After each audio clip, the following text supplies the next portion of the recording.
বীরভূম জেলায় 5টি আসনে জয়ী হয়েছে তৃণমূল কংগ্রেস আর 6টাতে পরাজিত হয়েছে তৃণমূল কংগ্রেস।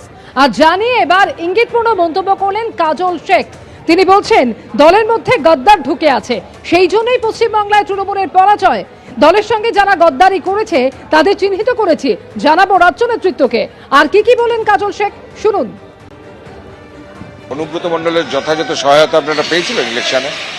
যেমন বীরভূম জেলার কোর কমিটি দ্বারা পরিচালিত হয়েছিল 2024 নির্বাচন দেখেছেন, আমরা কাঁধে কাঁধ মিলিয়ে পায়ে পা মিলিয়ে কাজ করেছি। এবং এই যে নির্বাচন, এই নির্বাচনে 11টা বিধানসভার মধ্যে 5টায় আমরা জয়যুক্ত হয়েছি, 6টায় আমরা পরাজিত হয়েছি। কেন হয়েছি, কী জন্য হয়েছি সে বিষয়ে মন্তব্য আমি করব না। নিশ্চয়ই রাজ্য নেতৃত্ব, উচ্চ নেতৃত্ব সে বিষয় নিয়ে আলোচনা করছে। এবং একটা কথা অবশ্যই আমি বলবো, দলের মধ্যে কিছু গাদ্দার ঢুকে আছে, যাদের জন্য এ পরাজয় হয়েছে। দল সেগুলোকে বিচার বিবেচনা বিশ্লেষণ করছে, আগামী দিনে হয়তো সেগুলো শুধরে নেবে। গদ্দার ঢুকে আছে বলছেন, মানে তারা কি বিজেপির সঙ্গে হাত মিলিয়ে কাজ করছে বলছেন?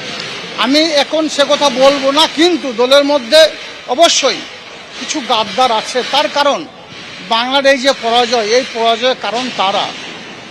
জেলার এই গদ্দারদের চিহ্নিত করতে পেরেছেন?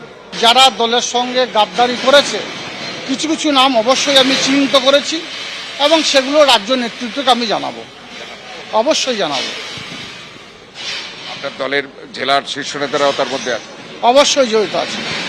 শীর্ষ নেতৃত্ব অবশ্যই জড়িত আছে। অনুব্রত মণ্ডলও? আমি কারো নাম নিচ্ছি না, কারো নাম নেওয়া সমীচীন হবে না, কিন্তু দলের শীর্ষ নেতৃত্ব